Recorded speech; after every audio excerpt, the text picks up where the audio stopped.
నా పేరు జిల్లెల సిద్ధు, మాది పెద్దదర్పల్లి విలేజ్, హన్వాడ మండలు, డిస్టిక్ మామ్నారు. ఈ సమస్య ఏంటంటే ధాన్యం మొత్తం తడిచిపోయింది. ఎందుకు తడిచిపోయిందంటే మార్కెట్ నిర్లక్ష్యం, సొసైటీది మొత్తము. ఆ సెక్రటరీ వచ్చి నిన్న మొత్తం కొంటాము, మీరు ఎందుకు తీసుకుపోతారు అంటే రైస్ మిల్కి తీసుకుపోతున్నాను నేను. ఇక్కడ కొంటలేరు, టెండర్ వేస్తలేరు. ఎప్పుడు ఫ్రైడే వేసిండ్రు, సాటర్డే వేయలే, సండే హాలిడే కదా, మండే రోజు మళ్ళీ వేసిండు. మండే రోజు వేయలే, ఇక టెండరే పెడతలేదు. ఆ పైన ఉన్న దాంట్లోకి మాత్రము వేస్తున్నారు, షెడ్లలో ఉండడానికి. ఈ కింద ఉన్న దానికి వేస్తలేరు అన్నమాట. ఎందుకు వేస్తలేరు అని అంటే వేస్తామని చెప్తున్నారు. అక్కడ తడిసిన ధాన్యం మొత్తం తీసుకొచ్చి షెడ్లలో పోసి అమ్మేస్తున్నారు. సరే అని చెప్పి ఇంత ధాన్యం తీసుకొని 8 ట్రాక్టర్లు ఉన్నాయి మావి. సరే కొంటాం, మేము రైస్ మిల్కి తీసుకుపోదామని చెప్పినాం. రైస్ మిల్ తీసుకుపోతారు, ఎందుకు తీసుకుపోతారు, మేము పంపిస్తామని చెప్పేసి మార్కెట్ కమిటీ సెక్రటరీ ఆయన చెప్పడంతో మేము ఆపినాం. సరే ఇదంతా అయితే వర్షం వచ్చేటప్పుడు సంచులు తీసుకొచ్చి కుట్టేసుకున్నాం మేమే, జోకలే ఏం లే. అయితే అమ్మిన ధాన్యం ఏం చేసిండు, 20 సంచులు జోకితే వద్దు కింద పోయిందని చెప్పి కింద ఓపించి, సరే నువ్వు అమ్మిపిస్తా అంటున్నావు కదా, మీరు అమ్మిపించినా పర్లేదు అని చెప్పి మళ్ళీ మేము కుట్టేసుకున్న తర్వాత అమ్మాయిలు దొరుకుతలేరు. బీఆర్లు అని వాళ్ళని అడిగితే డి బాలకృష్ణ ఆయన ఉన్నాడు కదా, ఈయన షేటు, ఆయన చాలా ట్రై చేశాను. ఆయన ఏమన్నారంటే ఆయన కమిషన్ గురించి కూడా ఆలోచించలే. మీరు ఏదైనా అమ్ముకుని 10 రూపాయలు ఎక్కువ వస్తే మంచిదే, నా కమిషన్ ఏం అవసరం లేదు, తీసుకోపోయి అమ్ముకున్నా అని చెప్పిండు.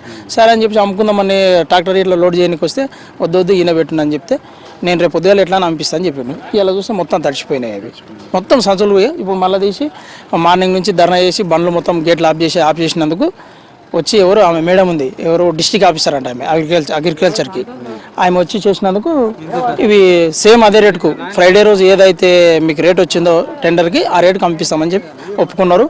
మా ఎవరు వెంకటరాములు అంట మార్కెట్ దానికి సంబంధించిన ఆయన ఆ మేడం ఒప్పుకున్నతో సరే అని చెప్పేసి అప్పటి వరకు ఈ బస్తాల్లో తీయనీయలే చేయలేము మేము. అప్పటి వరకు అట్లే ఉంది. అది నష్టమే. మాకు 7 ఎకరాలు వేసిన, 7 ఎకరాల్లో 3 ఎకరాలు ఎండిపోయింది.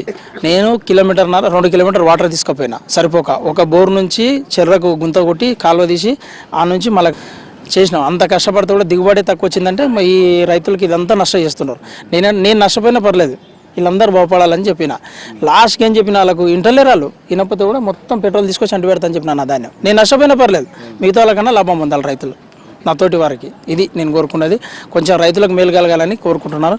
మన గవర్నమెంట్ కూడా కోరుతున్నాను, సీఎం రేవంత్ రెడ్డి గారిని కూడా దయచేసి అడుగుతున్నాను నేను, రైతులకు మేలు చేయండి, రైతులకు నష్టం చేయకుండా మేలు చేయండి. తడిసిన ధాన్యాన్ని కూడా కొనాలని కోరుకుంటున్నాను. ఇది ఒకటి సార్, ప్రభుత్వ రేటు కొనాలి.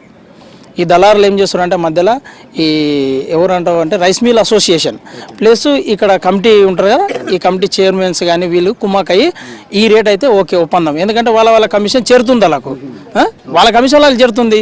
నువ్వు ఏసీలో కూర్చున్నావు, కష్టపడేది రైతు. ఆయన నారు పోయలే, నీరు పోయలే, నాటేయలే, కలుపు తీయలే, ఏం తీయలే. రైతు వీళ్ళంతా లుంగీలు వేసుకున్న వల్ల హై వీడియోంది అన్నట్లు మాట్లాడుతారు. వాళ్ళు చులకనగా చూస్తున్నారు రైతుని. ఇవాళ సరే చులకన చూడు, నువ్వేమైనా చెయ్యి, మా ధాన్యం కొనుగోలు రేటుకు గవర్నమెంట్కి ఏదైతుందో అని నిర్ణయించి ఇంకొక 10 రూపాయలు ఎక్కువ ఉంటే రైతే లాభం పొందుతాడు. ఇది ఒకటి సహకరించండి మాకు, గవర్నమెంట్ కోరేది ఒకటే.